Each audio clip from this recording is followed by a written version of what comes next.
तो की हाल चाल भाई और उनके बहनों, उम्मीद है तुम सब बड़े होगे। स्वागत है तुम लोगों का class 10 science chapter 6 the life processes के इस चैप्टर पे। और तुम लोगों को तो पता ही है हमारे पढ़ने का तरीका क्या है, हमें स्मार्ट वर्क करना ज्यादा पसंद है rather than हार्ड वर्क। तो इस वीडियो में भी हम वही करेंगे। तो वाओ यार, करते इस चैप्टर को डिकोड ऐसे जैसे हम लियोनार्डो दा विंची के पर्प होते हैं। अब देखो, एक इंसान जो भी चीजें करता है अपने आप को इस दुनिया के अंदर में जिंदा रखने के लिए, वो सारी चीजों को तुम कह सकते हो लाइफ प्रोसेसेस।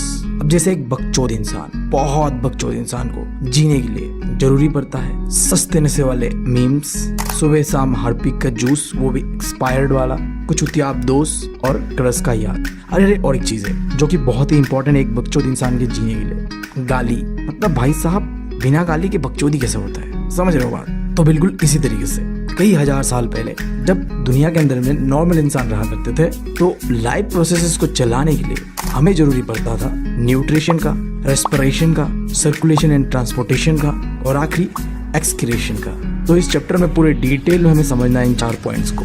तो सबसे पहले हम शुरुआत करते हैं न्यूट्रिशन से। अब देखो, मैं अगर बहुत आसान शब्दों में तुम्हें मैं न्यूट्रिशन क्या समझाऊं, तो देखो, जो खाना होता है जो कि हम अपने मुंह पे ठूस रहे होते हैं ना, जिससे हमें मिलता है एनर्जी, उसी को तुम कह सकते हो न्यूट्रिशन। जैसे कि यार कार्बोहाइड्रेट, फैट, प्रोटीन्स। अब सवाल उठता है कि दुनिया में तो सिर्फ हम ही नहीं रहते, इस बड़े से दुनिया के अंदर में अलग अलग तरह का क्रीचर्स रहता है, तो सबका खाना ठूसने का तरीका अलग अलग होता है, यानी कि सबका मोड ऑफ न्यूट्रिशन अलग अलग होता है। तो इसीलिए टाइप ऑफ न्यूट्रिशन या तुम कह लो मोड ऑफ न्यूट्रिशन को समझ लो। तो जनरली टाइप ऑफ न्यूट्रिशन 2 तरीके का होता है। पहला है ऑटोट्रोपिक और दूसरा है हेट्रोट्रोपिक। ऑटोट्रोपिक के अंदर में आता है प्लांट्स जो कि अपना खाना खुद से ही बनाते हैं। अब कैसे बनाते हैं? इनऑर्गेनिक सोर्सेज से बनाते हैं। अब ये इनऑर्गेनिक सोर्सेज क्या है? तो यार ये है कार्बन डाइऑक्साइड, वाटर और सनलाइट, ठीक है। और जो हेट्रोट्रोपिक है ये मेनली हम ह्यूमंस है जो कि अपने खाने के लिए दूसरे के ऊपर डिपेंडेंट रहते हैं। अब देखो, हेट्रोट्रोपिक न्यूट्रिशन थोड़ा सा कॉम्प्लेक्स है, ये 3 तरीके में फिर डिवाइडेड है। अब पहला है सेप्रोट्रोपिक। इसके अंदर में क्या होता है, बेसिकली जो भी ऑर्गेनिज्म होता है वो अपना खाना को डायरेक्टली अपने अंदर डाइजेस्ट नहीं करता है, ये पहले बाहर उसे डाइजेस्ट करके उससे एनर्जी को अपने अंदर एब्जॉर्ब कर लेता है। और जो इसका एग्जाम्पल है वो है फंगीज। और उसके बाद है होलोजोइक न्यूट्रिशन। अब ये मेनली एनिमल्स या ह्यूमंस कह लो जो कि अपना फूड को पहले डाइजेस्ट करता है, फिर उससे एनर्जी को एब्जॉर्ब करता है अपने अंदर ही। अब इन दोनों के अलावा तीसरा होता है पैरासिटिक न्यूट्रिशन। अब ये एक खास तरह का ऑर्गेनिज्म होता है जो कि अपने फूड को मारता नहीं है, बस उससे एनर्जी एब्जॉर्ब कर लेता है, जैसे कि यार मस्क्यूटोस। अब देखो, जितने भी क्रीचर्स हमारी दुनिया पे, ये एक तरीके का चीज नहीं खाता है, अलग अलग तरीके का चीज खाता है, अलग अलग तरीके से खाता है। अब जैसे मेरा एक दोस्त है जिसके सामने अगर तुम खाने पीने को लेकर नखरा करोगे तो तुमसे सीधा कहेगा चुपचाप खा ले वरना समझ रहे हो ना बात? समझ रहे हो? समझ रहे हो आप? समझ रहे हो? उसने जैसे बताया उस तरीके का आविष्कार तो अभी तक साइंटिफिकली हो नहीं पाया। तो जो साइंटिफिकली पॉसिबल है जिससे यार ऑर्गेनिजम्स अपना खाना को खाते हैं, उसे देख लेते हैं। तो सबसे पहले अपने छोटे से ऑर्गेनिज्म से स्टार्ट करते हैं जो कि है सिंगल सेलुलर ऑर्गेनिज्म, अमीबा। अब देखो, अमीबास का ना अलग ही सीन है, इनका ना पैर है, ना मुंह है, ना हाथ है भाई। अरे बीवी, मुझे पता नहीं अब ये हगते कहाँ से और धोते कहाँ से और खाते कहाँ से। तो देखो, इनका एक अलग ही सिस्टम है जिसे वो कहते हैं डिफ्यूजन। अब इसके अंदर में बेसिकली क्या होता है, जैसे इनके आसपास कोई खाने वाला चीज दिखता है, ये यार लपेट लेते हैं उसे और अपने अंदर में डाल लेते हैं और फिर यार वो उसे डाइजेस्ट करते हैं और जो वेस्ट मटेरियल होता है फिर वही सेम प्रोसेस से वो फेंक भी देते हैं। अब इसके बाद बात कर लेते हैं प्लांट्स का। अब देखो, प्लांट्स के अंदर में ना न्यूट्रिशन को लेने का तरीका सिंपल है, एक प्रोसेस है फोटोसिंथेसिस। इस प्रोसेस से ये अपना न्यूट्रिशन ले लेते हैं। अब देखो, प्लांट्स के अंदर में जो पत्ते होते हैं वहां में पाया जाता है क्लोरोफिल। अब देखो, प्लांट लोग क्या करते हैं, ये जो क्लोरोफिल पाया जाता है लीव्स के अंदर में, वहाँ सनलाइट एनर्जी को एब्जॉर्ब करता है सबसे पहले तो, और उसके बाद कुछ इनऑर्गेनिक सोर्सेस जो कि मैंने तुम्हें बताया, कार्बन डाइऑक्साइड एंड वाटर, इसे कंबाइन करते हुए अपना खाना बना लेते हैं। अब मैंने जो भी तुम्हें बताया वो एक छोटे से केमिकल फॉर्मूला में दिया हुआ है जो कि एमसीक्यू में आने का पूरा चांसेस है, तो यार थोड़ा देख लेना, इधर बहुत ही आसान है। अच्छा, और एक बात, प्लांट्स को कार्बोहाइड्रेट और वाटर के अलावा थोड़ा बहुत यार नाइट्रोजन भी चाहिए होता है, बट वो नाइट्रोजन एटमॉस्फेयर से नहीं ले सकता प्लांट्स। तो ये चीज कहाँ से मिलता है फिर? इसके लिए एक बैक्टीरिया है जिसका नाम है राइजोबियम, ठीक है, बोनस पॉइंट था, ध्यान दे लेना। अब यार इसके बाद बात कर लेते हैं कि इंसान यार कैसे ठूसते हैं। अब यार ये कैसा सवाल है, तुम लोग तो इंसान ही हो तो तुम्हें तो पता ही है कि खाना को कैसे ठूसना होता है और कैसे निकालना होता है। एकदम भाई बालकों वाला सवाल है। तो पहले करते हैं हम इंजेक्शन यानी कि ठूसते हैं, फिर करते हैं डाइजेशन और आखिर में इजेक्शन यानी कि हक देते हैं। भाई सीधी बात है। तो अब थोड़ा देख लेते हैं कि ह्यूमंस का यानी कि इंसानों का डाइजेस्टिव सिस्टम कैसा है। कैसे यार, जब भी हम कोई खाना खाते हैं तो वो पचता कैसे है, बहुत ही लंबा प्रोसेस है। सबसे पहले तो जान लो, हम इंसान जो भी खाते हैं उसे डाइजेस्ट करने में हेल्प करता है केमिकल जिसका नाम है एंजाइम्स। इसके बिना तो यार तुम कोई चीज डाइजेस्ट ही नहीं कर पाओगे, सीधी सी बात है। भाई साहब कहीं पर लिख लो ये चीज, मतलब इससे ज्यादा इंपॉर्टेंट चीज कोई हो नहीं सकता एमसीक्यू पॉइंट ऑफ व्यू से।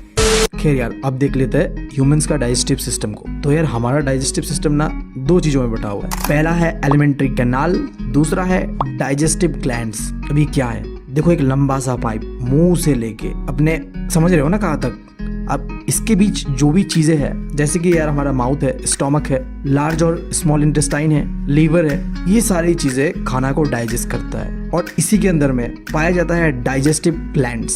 सिंपली बोलूं तो एक तरह का केमिकल होता है जिसे तुम कह सकते हो एंजाइम, जो कि क्या करता है, डाइजेशन में हेल्प करता है। तो यार फटाफट समझ लो क्या क्या चीज कहाँ लगता है। मुंह पे यार होता है हमारे एक सलाइवरी ग्लैंड जहाँ से निकलता है सलाइवा, उसके थोड़ी नीचे मिलेगा तुम्हें स्टोमक। इसके अंदर में पाओगे तुम गैस्ट्रिक ग्लैंड जहाँ मिलेगा तुम्हें गैस्ट्रिक जूसेस। अब ये भी 3 तरीके का होता है। पहला होता है HCl, दूसरा होता है पेप्सिन और आखिरी होता है म्यूकस। अब देखो ये जो HCl है और जो पेप्सिन है ये खाना पचाने में मदद करता है। अब ये म्यूकस क्या करता है, ये क्या करता है, स्टोमक को प्रोटेक्ट करता है। क्योंकि यार तुम्हें पता है HCl बहुत ही घातक तरह का एसिड होता है जो कि कोई भी चीज को मेल्ट कर देगा। तो ऐसा ना हो और हमारा स्टोमक जल के राख ना हो जाए, इसके लिए ये म्यूकस स्टोमक को प्रोटेक्ट करता है। और फिर स्टोमक के थोड़ी नीचे आता है हमारा स्मॉल इंटेस्टाइन, जो कि एक इंसान के डाइजेस्टिव सिस्टम का सबसे इंपॉर्टेंट पार्ट होता है, जहाँ में मैक्सिमम जो भी हमारा डाइजेशन करना होता है वो हो चुका होता है। अब ये जो स्मॉल इंटेस्टाइन है ये कनेक्टेड होता है 3 पाइप से, जहाँ से अलग अलग तरह का जूसेस निकलता है जिससे कि खाना डाइजेस्ट करने में मदद मिलता है। पहला है लीवर, जिससे मिलता है हमें बाइल जूस और बाइल साल्ट। अब मैंने बताया देखो स्टोमक में एसिड प्रेजेंट होता है, तो लीवर में क्या प्रेजेंट होता है, बाइल जूस। अब ये क्या होता है, बेसिकली एल्कलाइन जूस होता है, यानी कि बेस बोल लो, एसिड बेस, समझ रहे हो ना, पढ़े हुए ना आगे, बहुत अच्छे। अब उसके साइड में तुम देखो पेनक्रिया, ये एक चीज है जिसके अंदर में तुम्हें मिलेगा पेनक्रियाटिक जूस। और साथ में तो तुम्हें पता ही है स्टोमक वाला पाइप भी होता है जहाँ से निकलता है फूड। तो यार बाइल जूस और पेनक्रियाटिक जूस, साथ ही साथ जो ये फूड होता है जो कि आता है स्टोमक से, ये तीनों ही चीज आके मिलता है स्मॉल इंटेस्टाइन में। और कहा जाता है एक इंसान का ना जो भी हम खाते हैं, जो मैक्सिमम डाइजेशन होता है, मतलब उससे जो एनर्जी निकालना होता है ना, वो हम अपने स्मॉल इंटेस्टाइन में ही निकाल चुके होते हैं। अब इस चीज में हमारा एक ऑर्गन होता है जो कि पाया जाता है स्मॉल इंटेस्टाइन में, जिसका नाम है बिली। अब ये क्या करता है, ये यार जो भी हमने खाया है उसके अंदर से जितना भी एनर्जी होता है उसे एब्जॉर्ब करता है और पूरे बॉडी में उसे सर्कुलेट कर देता है। मतलब जहाँ जहाँ हमें एनर्जी की जरूरत होता है ये वहाँ पहुंचा देता है। और इसके बाद देखो जो भी बचा हुआ चीज होता है वो आता है लार्ज इंटेस्टाइन पे। अब देखो लार्ज इंटेस्टाइन का बहुत ही लिमिटेड काम होता है। इसके अंदर में क्या होता है, जो भी बचा कुचा चीज है उससे बस वाटर को एब्जॉर्ब करता है और बाकी जो वेस्ट मटेरियल है वो एनएस के द्वारा, यानी कि भाई समझ रहे हो ना, उसके द्वारा बाहर निकाल देता है। और उसके बाद जो सुकून मिलता है ना भाई हमें सुबह सुबह, भाई साहब तब गजब। दुनिया में पूछोगे ना मुझसे अगर तुम सबसे औसम चीज़ क्या होता है, तो भाई सुबह सुबह होता है जो, वही होता है औसम चीज़। मतलब पेट हल्का हो भाई साहब, और क्या चाहिए बताओ, क्या चाहिए तुम्हें, कुछ ही नहीं चाहिए भाई। और एक चीज़ यार देखो, जो साइज होता है ना इंटेस्टाइन का, उसमें देखो यार जो लार्ज इंटेस्टाइन होता है उसका साइज होता है 1.5 मीटर, जबकि जो स्मॉल इंटेस्टाइन होता है उसका साइज होता है 6 मीटर। अब बात करते हैं रेस्पिरेशन का। देखो हम खाना खाते हैं राइट, चाहे तुम बिरयानी खा लो, तुम मछली खा लो, अच्छा चलो तुम वेजिटेरियन हो, ठीक है, चलो तुम पनीर खा लो, खाओगे उसके बाद तुम्हें क्या मिलता है, एनर्जी मिलता है राइट। बट क्या तुमने सोचा है कि अगर तुमने बिरयानी खाया, मटन खाया या पनीर खाया, वो क्या तुम्हारे खून में दौड़ रहा होता है क्या? ऐसा नहीं होता है। देखो हम जो खाते हैं वो खाना ब्रेक डाउन होता है एंड देन एनर्जी में कन्वर्ट होता है। अब कैसे होता है सीन मैं बताता हूँ। देखो CBSE वाले NCERT में अलग से बता के रखा हुआ है, बट एग्जैक्ट मैं कैसे बता रहा हूँ वो सुन लो, उसके बाद हम वहाँ जाएंगे तो आसानी से समझ में आएगा। देखो जो खाना तुम खाते हो वो ब्रेक डाउन होता है, उसी प्रोसेस को कहता है रेस्पिरेशन, सबसे पहला चीज़। इसके अंदर ही जो ब्रीदिंग भी इन्वॉल्व है, ठीक है। रेस्पिरेशन होने के लिए ऑक्सीजन बहुत इंपॉर्टेंट चीज़ होता है। इसको ऐसे समझो तुम, आग जलाने के लिए तेल का जरूरी होता है, उसी तरीके से रेस्पिरेशन होने के लिए, यानी कि खाना जो है वो ब्रेक डाउन होने के लिए ऑक्सीजन का जरूरत होता है। तो ब्रीदिंग इन्वॉल्व होता है रेस्पिरेशन में, बट ब्रीदिंग को ही रेस्पिरेशन नहीं कहते हैं, ठीक है। रेस्पिरेशन एग्जैक्टली बोलो तो ब्रेक डाउन ऑफ फूड इसे कहते हैं। अब एग्जैक्टली कैसे होता है वो देखो। तुम खाना खाते हो, खाना खाया तुमने, अब खाना खाने के बाद ये खाना कन्वर्ट होता है ग्लूकोज में। अब फिर देखो यहाँ खत्म नहीं हुआ है, हमें अभी तक इतना पता था कि एनर्जी जो होता है वो खाना खाने के बाद ग्लूकोज के रूप में कन्वर्ट होता है, बट आगे भी बहुत ज़्यादा प्रोसेस है। जैसे कि देखो ये जो ग्लूकोज मॉलिक्यूल है ये अगेन कन्वर्ट होगा पायरुवेट मॉलिक्यूल्स में, एंड देन देखो अभी भी नहीं रुका, ये जो पायरुवेट मॉलिक्यूल्स है ना ये अगेन कन्वर्ट होगा एटीपी में, और यही फाइनल स्टेज है जहाँ एनर्जी स्टोर होगा तुम्हारे बॉडी के अंदर। अब पहला चीज तो तुम एटीपी का फुल फॉर्म मुझे बताओगे कमेंट सेक्शन में, जो बताओगे ना भाई साहब उसे एक हार्ट मिलेगा, सीधी बात है। मैं तुम्हें बता दूं एटीपी का काम क्या है। देखो अगर तुम जिम जाते हो, अगर जाने का सोच भी रहे हो, तो एटीपी का बहुत काम होता हुआ। जैसे मैं तुम्हें चीज़ बता पाऊंगा क्योंकि मैं जिम रेट हूँ, तो हम क्या करते हैं क्रेटीन लेते हैं। क्रेटीन के अंदर में एटीपी होता है, वो एटीपी हमारे बॉडी पे जाके स्टोर होता है और वो एनर्जी देता है हमें और भी ज़्यादा वेट उठाने के लिए। तो एग्जैक्टली मैं बता रहा हूँ एटीपी क्या होता है, फाइनल फॉर्म ऑफ एनर्जी होता है जो कि तुम्हारे बॉडी के अंदर सेल्स में स्टोर रहता है, जो कि तुम्हें एक्स्ट्रा पुश दे रहा होता है। मान लो आज मैं अगर 10 kg उठा पा रहा हूँ, तो अगर मैं क्रेटीन लेता हूँ जिसके अंदर में एटीपी होता है, ये सप्लीमेंट होता है, खाने के साथ भी एटीपी आता है बट वो बहुत ही कम अमाउंट पे होता है, तो हम जिम ब्रो क्या करते हैं क्रेटीन ले लेते हैं। क्रेटीन में हमें एक्स्ट्रा एटीपी मिलता है, अब वो एटीपी स्टोर होता है और फिर हम नेक्स्ट दिन जब जाते हैं तो और ज़्यादा वेट उठा पाते हैं। खैर अगर तुम्हें इतना नहीं जानना, अगर तुम्हारे सर के ऊपर से जा रहा है ये सब, तो हल्का हल्का एग्जाम के लिए इतना जान लो कि एटीपी एक एनर्जी मॉलिक्यूल है, इसे एनर्जी करेंसी भी कहते हैं। जैसे खर्चा करना होता है ना हमारा एनर्जी कुछ भी, तो एटीपी ही बर्न होता है। हम जो भी एनर्जी यूज़ करते हैं अपने बॉडी का, वहाँ पे कौन सा चीज़ खर्चा होता है, एटीपी, क्योंकि ये करेंसी की तरह काम करता है। यहाँ पे देखो ये डायग्राम देख रहे हो, एग्जैक्टली मैं जो बताया हूँ वही चीज यहाँ पे बताया हुआ है, बस यहाँ पे एटीपी कैसे बनता है वो प्रोसेस की जगह ये 3 चीजें डाला हुआ है। क्योंकि देखो हम जो normal organisms like human and animals, वहाँ पे एटीपी बनने का प्रोसेस अलग रहता है। फिर लाइक जो बैक्टीरिया एंड यीस्ट जैसा ऑर्गेनिज्म है, इधर में जो एटीपी बनने का प्रोसेस जो होता है वो अलग होता है। देखो मैं पहले बताता हूँ कि हमारे यहाँ क्या होता है। तो ऑक्सीजन के प्रेजेंस पे हमारे यहाँ पे एटीपी बनता है। लाइक देखो यहाँ पे पहले क्या हुआ था, जो ग्लूकोज है वो पहले पायरुवेट मॉलिक्यूल पे बना। अब इसके बाद ये जो एटीपी बनेगा ना, वहाँ पे हमारे केस पे ऑक्सीजन चाहिए, ऑक्सीजन से ये जो पायरुवेट मॉलिक्यूल रिएक्ट होगा एंड देन एटीपी बनेगा। और इस तरीके का जो रेस्पिरेशन होता है जहाँ में ऑक्सीजन की मदद से एटीपी बनता है, उसे कहते हैं एरोबिक रेस्पिरेशन। और इसका एकदम उल्टा लेते हैं, जो बैक्टीरिया यानी यीस्ट का बात करते हैं, वहाँ पे क्या होता है एटीपी तो बनता है, यानी कि ये जो पायरुवेट मॉलिक्यूल्स है वो एटीपी में कन्वर्ट तो होता है, बट वो ऑक्सीजन के एब्सेंस में होता है, क्योंकि उन्हें ऑक्सीजन नहीं चाहिए। ऑब्वियस सा बात है यार, उनके पास कोई ऑक्सीजन लेने का चीज़ ही नहीं होता, सीन ही नहीं होता है, राइट। तो ऐसे जो रेस्पिरेशन होता है जहाँ में ऑक्सीजन का कोई इन्वॉल्वमेंट नहीं होता, उसे कहते हैं एनारोबिक रेस्पिरेशन। अब आई गेस तुम लोग अभी क्लियर होगा। अब यहाँ पे देखो मिडिल पे और एक दिया हुआ है लेक ऑफ ऑक्सीजन। ये क्या है बोलूँ तो देखो बहुत सिंपल है, हमारे बॉडी पे ना एक ऑक्सीजन के एब्सेंस पे भी एक चीज़ हो रहा होता है। लाइक हम जब बहुत दौड़ते हैं, बहुत ज़्यादा चीज़ कर रहे होते हैं ना, हाँप रहे होते हैं, तब क्या होता है ऑक्सीजन इतना नहीं पहुँच पाता है बॉडी पे, उस समय इस तरीके का रेस्पिरेशन होता है। और जब इस तरीके का रेस्पिरेशन होता है तब बनता है लैक्टिक एसिड, ठीक है। अब अगर मैं तुम्हें एक वर्ड में बताऊं कि ह्यूमंस या एनिमल्स के अंदर में ये जो रेस्पिरेशन कैसे होता है, सबसे पहला चीज़ तो एरोबिक रेस्पिरेशन होता है। वो कैसे होता है एग्जैक्टली, एक ही डायग्राम से क्लीन ये चीज़ देखो। तुम खाते हो खाना, खाने के बाद वो एनर्जी यानी कि ग्लूकोज में कन्वर्ट होता है। अब उसके बाद ये ग्लूकोज क्या होता है, पायरुवेट मॉलिक्यूल्स में कन्वर्ट होता है। अब ये मॉलिक्यूल जाता का है, देखो ये तुम्हारा है सेल, ठीक है, ह्यूमन बॉडी का सेल है। अब इस सेल के अंदर में खाली जगह जो है ना, इसे कहते हैं साइटोप्लाज्म, और ये सेंटर पे क्या है, न्यूक्लियस, राइट। अब इन दोनों चीज़ों के बीच ये रेड रेड सा कुछ दिख रहा है, इसे कहते हैं माइटोकॉन्ड्रिया। अब इसके अंदर ही एग्जैक्टली एटीपी जमा होता है। तो सबसे पहले क्या हो रहा था, ग्लूकोज जो होता है पायरुवेट मॉलिक्यूल्स में कन्वर्ट होके पहले आता है यहाँ पे साइटोप्लाज्म में। अब उसके बाद ये आके ये माइटोकॉन्ड्रिया में एटीपी के फॉर्म में स्टोर होके बॉडी का जितने भी सेल्स होता है वहाँ बैठता है। आई गेस अब तुम्हें क्लियर होगा, मैंने तुम्हें डायग्राम से भी समझाया और फ्लो चार्ट से भी समझाया। अभी देखो तुमने समझा कि रेस्पिरेशन क्या होता है और कैसे होता है रेस्पिरेशन। अब स्पेसिफिकली देखना हमें कि प्लांट्स के अंदर में कैसे होता है और एनिमल्स के अंदर में कैसे होता है। पहले प्लांट्स के अंदर में देखते हैं, थोड़ा आसान है वो, फिर एनिमल्स के अंदर भी देखेंगे, यानी कि ह्यूमंस के अंदर में स्पेसिफिकली देखेंगे। तो प्लांट्स के अंदर बहुत सिंपल है, वो ब्रीथ करते हैं, यानी कि सांस लेते हैं जैसे हम लेते हैं, एंड देन वो एनर्जी को रिलीज करते हैं। अब प्लांट्स के बारे में ये चीज़ तो पता होगा कि वो लोग ऑक्सीजन देते हैं एंड कार्बन डाइऑक्साइड लेते हैं, यानी CO2 लेते हैं। ये सीन ना रात को और दिन को अलग अलग रहता है। अब रात के समय क्या होता है, खाना नहीं पकाते वो लोग, ठीक है। अब खाना नहीं पकाते इसका मतलब ये है कि वो जो प्रोसेस है फोटोसिंथेसिस ये नहीं करते वो लोग, ठीक है, क्योंकि अब सूरज ही नहीं है तो खाना कहाँ से पकाएंगे। ऐसा समझो कि अगर चूल्हा में आग ही नहीं है तो खाना कहाँ से पकेगा ना। अब जब खाना नहीं पक रहा होता है ना, तो उस समय रात को पैरों से सिर्फ और सिर्फ निकलता है क्या पता है? कार्बन डाइऑक्साइड यानी कि CO2 निकलता है। जबकि दिन के समय खाना पकता है, तो खाना पकने पे चूल्हे पे तुम्हें क्या देना होता है? एनर्जी चाहिए होता है।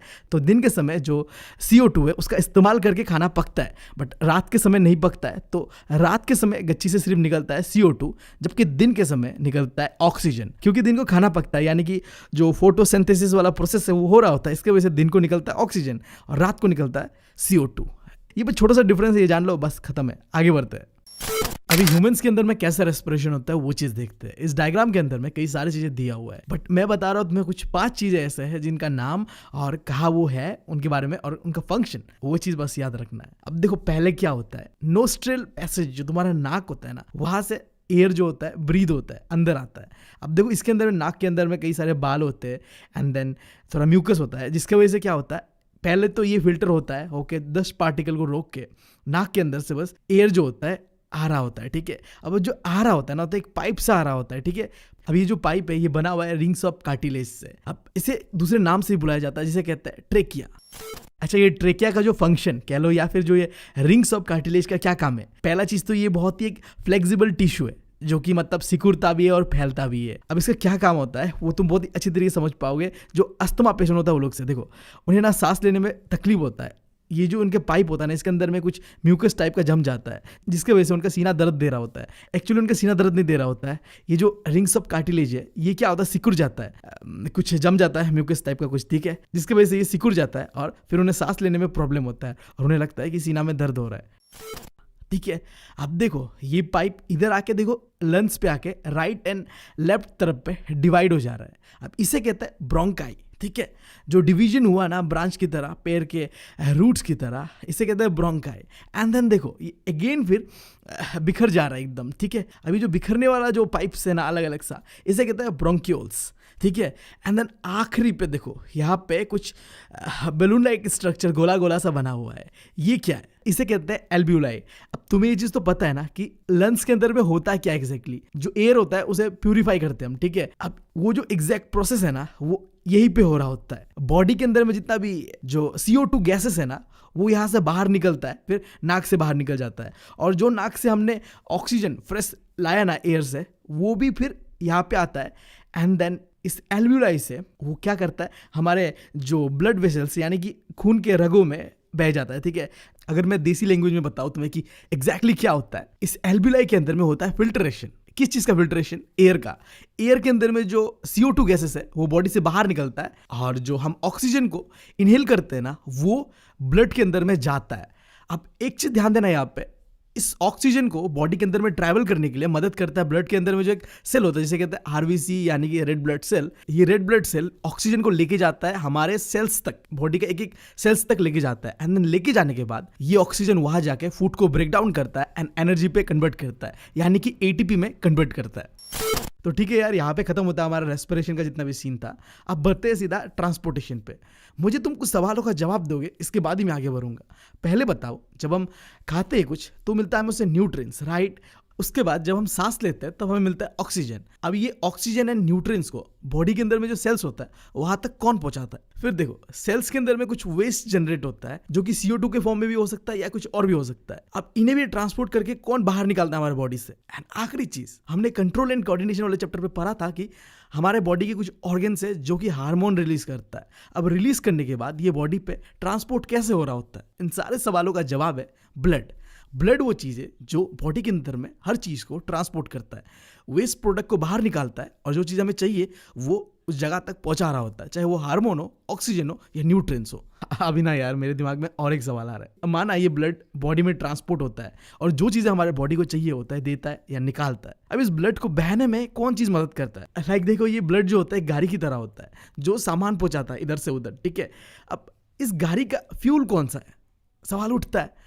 तो सिंपल सा जवाब ये है हार्ट। हार्ट क्या होता है? पंप होता है, हार्ट बीट, तुम्हारा धड़कता है ना दिल। अब इस दिल के धड़कने के कारण ही भाई साहब तुम्हारा खून बहता है, और खून बहने के कारण ही ट्रांसपोर्टेशन हो पाता है चीज़ों का।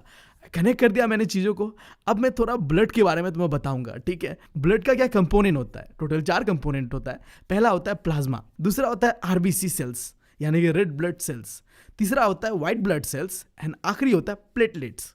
चारों का क्या काम होता है? देखो ये जो प्लाज्मा होता है इसी के अंदर ये तीनों चीजें रहते हैं। फिर ये जो आरबीसी यानी रेड ब्लड सेल है इसके अंदर में पाया जाता है हीमोग्लोबिन। अब ये हीमोग्लोबिन ही वो चीज है जो ऑक्सीजन को बाहर से अंदर सेल्स तक पहुंचाता है। पहले ही मैंने बताया था रेस्पिरेशन वाले चैप्टर पे, ठीक है।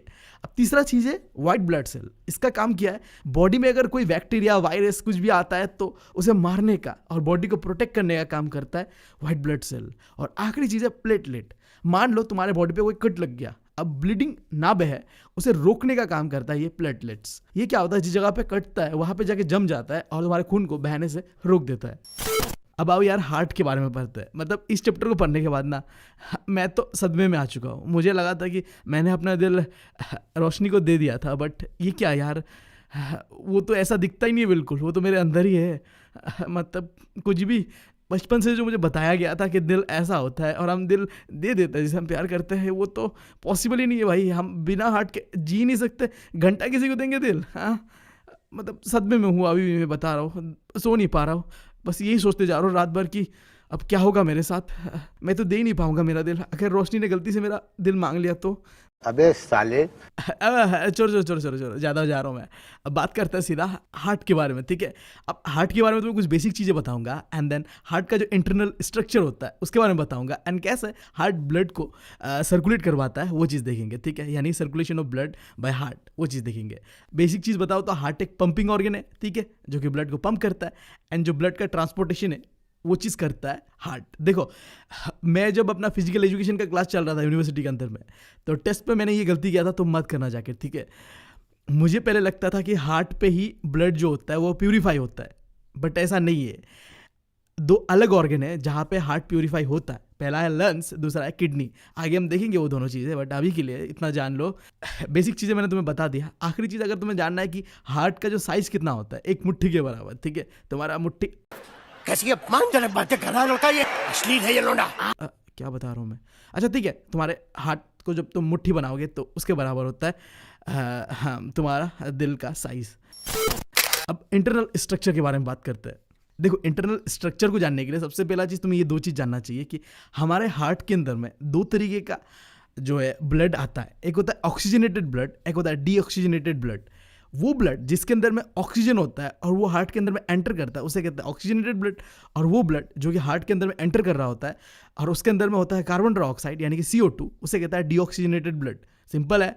अब ये oxygenated blood and deoxygenated blood ना अलग अलग तरीके से मूव करते हैं। ये जो साइड है इस साइड पे डीऑक्सीजनेटेड ब्लड मूव करता है और इस तरफ में ऑक्सीजनेटेड ब्लड मूव करता है। अब ये oxygenated blood and deoxygenated blood heart के अंदर में मिक्स ना हो, इस चीज़ के लिए हार्ट के अंदर में सेप्टम, ये लाइन देख रहे हो, इसे कहते हैं सेप्टम।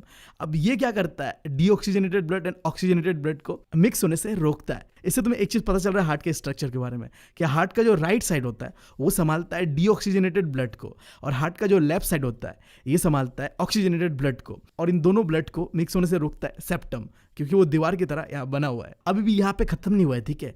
अब ये जो हार्ट है ना ये फिर 4 चेम्बर्स में डिवाइडेड है। ऊपर वाला जो हिस्सा होता है हार्ट का उसे कहते हैं अपर चेम्बर और जो नीचे वाला हिस्सा होता है उसे कहते हैं लोअर चेम्बर। तो हार्ट के अंदर में 2 अपर चेम्बर होता है और 2 लोअर चेम्बर होता है। अब ये ऊपर का जो 2 चेम्बर है ना इसे कहते हैं atrium, right atrium and left atrium, ठीक है।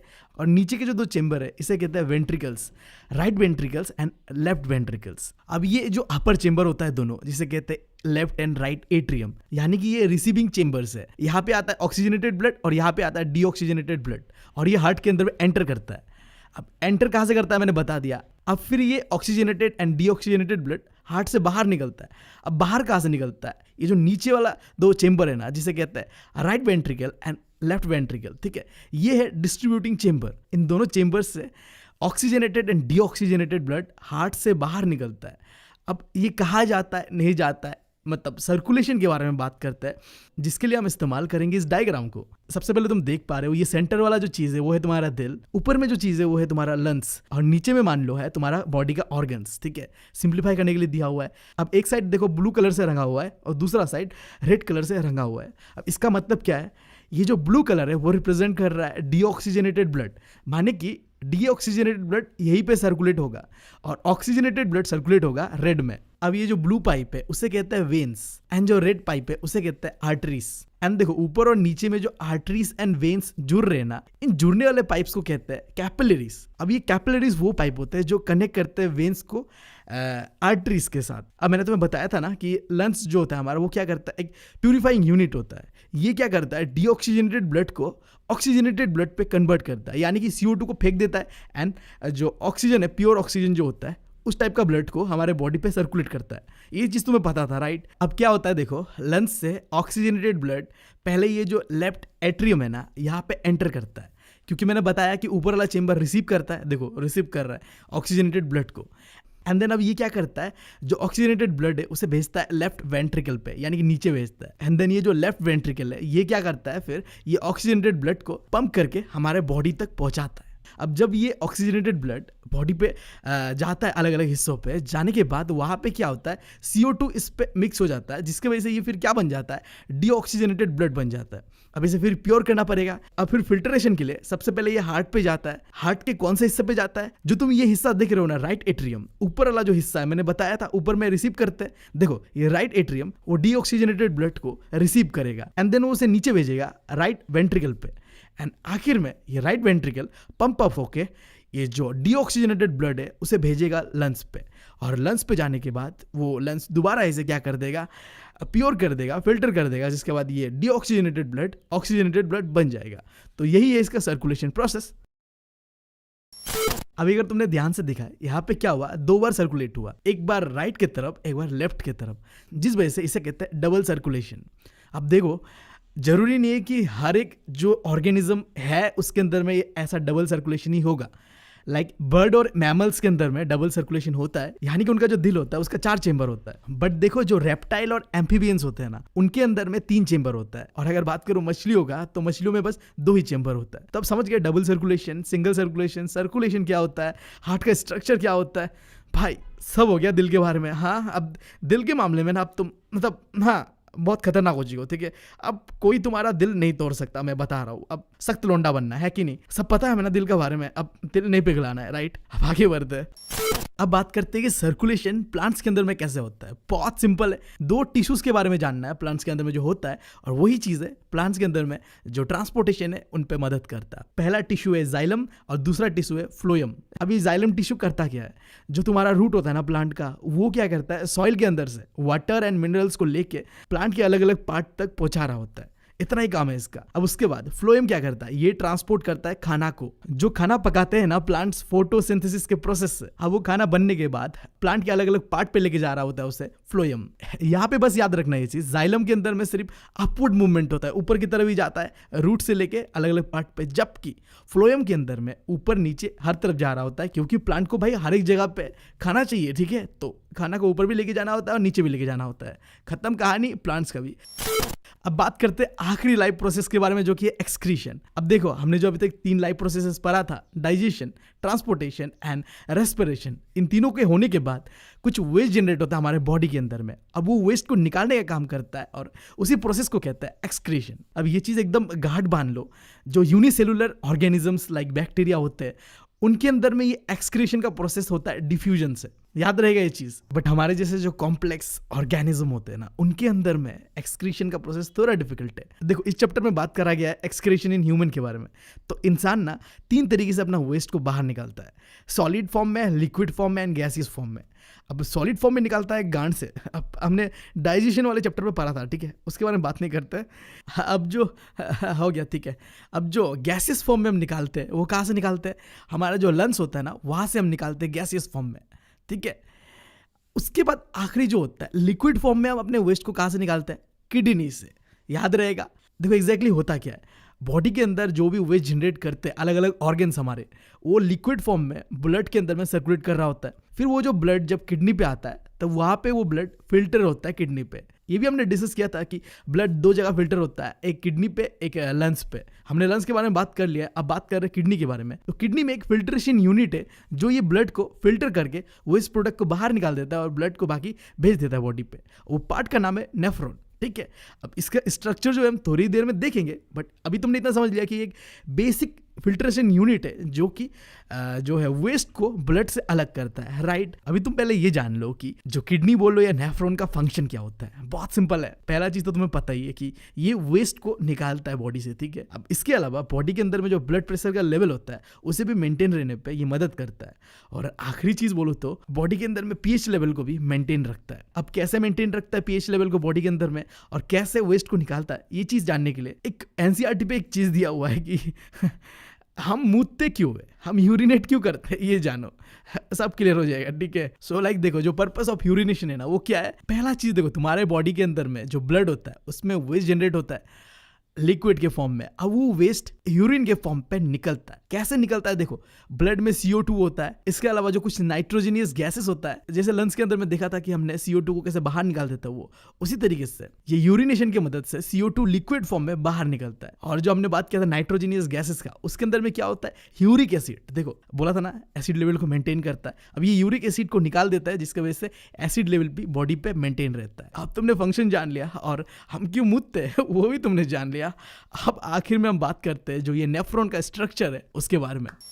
तो अगर तुम नेफ्रॉन का डायग्राम को देखो तो यहाँ हो सकता है तुम कंफ्यूज हो जाओ, बट मैं बता रहा हूँ तुम्हें, बस 2 चीजों का नाम याद रखना है और काफी है, ठीक है। पहला चीज तो देखो, ये जो हिस्सा इसे कहते हैं बोमेन कैप्सूल। अब इस हिस्से पे क्या होता है, ब्लड आता है एंड जो वेस्ट है वो फेंक के जाता है। अब जो आके फेंक के जाता है ना वो कनेक्टिव टिश्यूज, उसे कहते हैं ग्लोमेरुलस। भाई साहब नाम भी प्रोनाउंस करने में फट रहा है, बट जो भी हो, ये जो ग्लोमेरुलस है ये क्या कर रहा है, एक ब्लड वेसल्स का ये, ठीक है, खूनी ये समझ लो, जो कि रिलीज कर रहा है वेस्ट को। अब वेस्ट आया इधर, अब उसके बाद वेस्ट क्या होता है, पाइप के थ्रू ये बाहर निकल के यूरिनेट हो जाएगा। बट अभी यूरिनेट नहीं होगा। पहली बार जब नेफ्रॉन के अंदर में ब्लड फिल्टर होता है, फिल्ट्रेशन होने के बाद सिर्फ गंदगी बाहर नहीं निकलता है, इसके साथ बाहर निकलता है ग्लूकोज, एमिनो एसिड, साल्ट, इसके अलावा वाटर। अब गंदगी निकल जाए फर्क नहीं पड़ता, बट काम का चीज जो है ये नहीं निकलना चाहिए। तो फिर क्या होता है, इस पाइप से जब ये जा रहा होता है ना सारे वेस्ट और काम की चीजें भी, तो जो काम की चीजें होता है ना इस पाइप से फिर रीएब्जॉर्ब हो जाता है, ठीक है, बॉडी के अंदर में, सेल्स के अंदर में वापस चला जाता है ये। अब ये जो रीएब्जॉर्प्शन वाला सीन है, इसके लिए देखो बचपन से मेरी मम्मी कहती है, तुम्हारी भी मम्मी कहती होगी कि बेटा अगर अपना किडनी बचाना है ना तो पानी ज़्यादा पियो, पानी ज़्यादा पियो। क्यों कहते हैं वो ये चीज़, गंदगी जो होगा अच्छी तरीके से फिल्टर होगा और काम की चीज़ें जो है वो तुम्हारे बॉडी पे रीएब्जॉर्ब हो जाएगा, इस चीज़ की वजह से होता है। यानी कि मैं कहने की कोशिश कर रहा हूँ, ये जो रीएब्जॉर्प्शन होता है ना ये डिपेंड करता है कि तुम कितना पानी पीते हो और कितना पानी एब्जॉर्ब होता है, ठीक है। अब इसके बाद जो भी वेस्ट बाकी बचा हुआ होगा रीएब्जॉर्प्शन के बाद, वो वेस्ट और कुछ नहीं होगा, यूरिन होगा। यानी कि समझ रहे हो ना क्या होगा। हाँ, तो अब ये कैसे बाहर निकलेगा, यानी कि पाथवे ऑफ यूरिन क्या होगा, पहले तो ये किडनी से बाहर निकलेगा, बाहर निकल के कहाँ जाएगा, यूरिटस पे जाएगा। अब ये जो 2 यूरिटस है, अब देखो इसकी हिंदी में क्या कहते हैं, सुनो, मूत्रवाहिनी। समझ गए ना। तो ये पाइप से तुम्हारा यूरिन बाहर निकलेगा, यानी कि तुम्हारा मूत्र बाहर निकलेगा, और उसके बाद ये जाके जमा होगा तुम्हारा यूरिनरी ब्लैडर के अंदर। एंड देन जब तुम्हें प्रेशर आ रहा होगा बहुत ही जोर से, तब वो तुम्हारे यूरिथ्रा से बाहर निकल जाएगा, झरने की तरह बहेगा, और तुम्हारा यहीं पे ख़त्म होता है। कैसे, यूरिन का पाथवे हमने पूरा देख लिया, किडनी के बारे में और यूरिन के बारे में भी। अब पता है मैं ना सबसे ज़्यादा डरता किस चीज़ से हूँ, एग्जाम हॉल पे जाके बैठता हूँ ना तो मुझे सुसु आ जाता है, और मैं बता रहा हूँ मुझे इतना गुस्सा आता है उस चीज़ से। एक तो 1-1 मिनट कीमती होता है, और ऊपर से जब 2 बार 3 बार सुसु आता है ना भाई साहब, बहुत टेमा गर्म हो जाता है। मैं बता रहा हूँ मेरा, क्या तुम लोग के साथ भी ऐसा होता है तो कमेंट में बताना जरूर।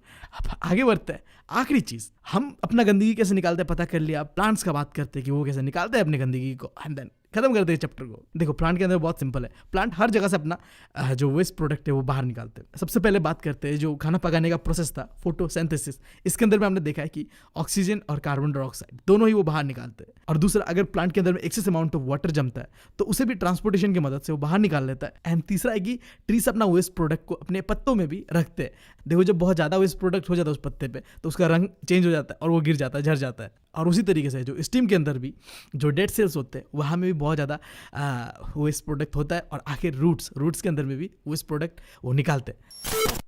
तो यार खत्म हो चुका हमारा ये चैप्टर।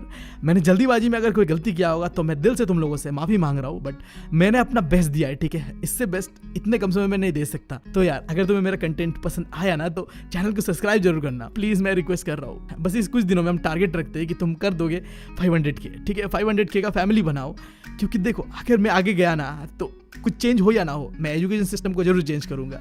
मैं ऐसा एनिमेशन, ऐसा कंटेंट डालूंगा यूट्यूब के अंदर में, फ्री, कोई कोर्स नहीं बेचने वाला, मैं पहले ही बता रहा हूँ। मैं एक एक पैसा को इन्वेस्ट करूंगा और ऐसा कंटेंट लाऊंगा ना, पूरा एजुकेशन सिस्टम है ना इंडिया का, उसे बदल के रख दूंगा। ये जो इनिशियल लेवल पे तुम मुझे सपोर्ट दे रहे हो और आगे भी दोगे, ये मैं कभी भूलूंगा नहीं। बस इस वीडियो को दबा के शेयर करो। इसी बात के साथ मैं बढ़ रहा हूँ, मिलता हूँ तुम लोगों से अगले वीडियो में। Thank you, love you all.